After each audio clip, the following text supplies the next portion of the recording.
Je ne sais pas si c'est heureusement ou malheureusement, mais moi, je ne fais pas partie de ces gens-là qui ont cette habitude de dire heureuse année, santé, tes meilleurs vœux. Voilà, tu auras beaucoup de promotions, tu vas gravir des échelons, tu auras une bonne santé, tu auras beaucoup d'argent. Non.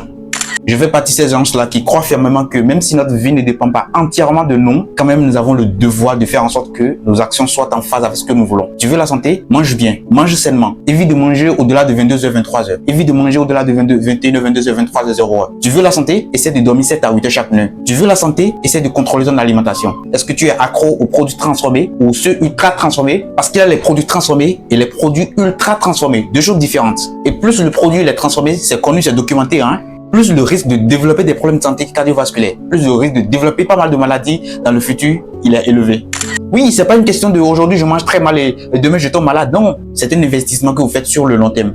Parce qu'il y a l'un des plus grands coachs en développement personnel que je connais il y a très longtemps, je ne me rappelle plus exactement son nom, mais qui dit que à 20 ans, vous avez le corps que vous avez hérité. Mais à 60 ans, vous avez le corps que vous avez mérité. Tu veux la santé? Contrôle ton alimentation. Mange très tôt le soir. Évite de manger des aliments ultra transformés. Limite-les. Évite de manger trop sucré, trop salé, trop gras. Contrôle ton alimentation surtout. Et ensuite, sois physiquement actif. Moi, je ne parle pas de sport. Parce que quand on parle du sport, c'est le plus souvent, on a tendance à se dire, bah oui, il faut courir comme un athlète professionnel. Il faut aller en salle de gym pour soulever le poids le plus lourd. Il faut jouer au football pendant 90 minutes. Non, non, non, non, non. On ne vous demande pas d'être un athlète professionnel.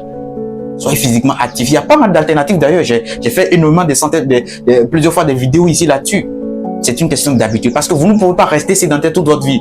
Vous ne pouvez pas rester sédentaire du lundi au vendredi. Vous êtes allé au boulot, vous êtes réveillé le matin, vous vous êtes lavé et puis boulot, à moto bien sûr, vous êtes parti, vous vous asseyez, vous restez là toute la journée et puis vous revenez à la maison le soir, et puis paf, vous regardez la télé, vous dormez. Comme ça, du lundi au vendredi, et puis difficilement le samedi ou le dimanche, vous vous levez, bah, d'accord, vous marchez un peu, vous revenez à la maison. Ou parfois même non, jamais. Vous êtes sédentaire. Et ce n'est pas, vous allez vous comporter de cette manière et espérer que non, bon, maintenant qu'on va diagnostiquer une maladie incurable du genre, le diabète par exemple, ou l'hypertension artérielle, et puis bon, là, on m'a dit de commencer à faire pratiquer une activité physique, et là, vous commencez à marcher, histoire d'espérer que vous allez complètement tout regagner. Non, je peux vous garantir, les séquelles, généralement, il y en a hein, qui sont irréversibles. Je vous donne un petit exemple.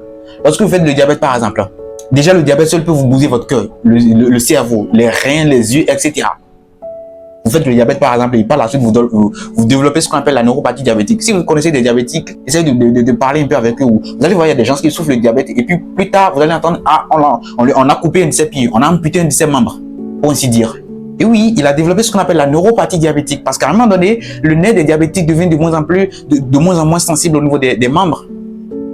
Et comme ça, bah, le pied commence à dégénérer. Vous êtes là, il met le pied sur le feu, il ne ressent rien. Il met le pied sur quelque chose qui devrait le piquer, le brûler, il ne ressent rien. Les nerfs ont perdu leur activité. Finalement, c'est le pied qui est coupé, amputé. C'est une question d'habitude. Vous voulez une santé? Dormez bien. Mangez sainement.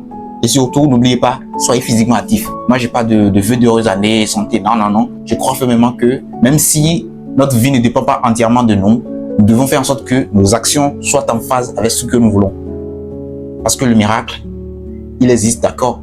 La chance, elle existe, d'accord. Mais il va falloir la provoquer. Prenez soin de vous.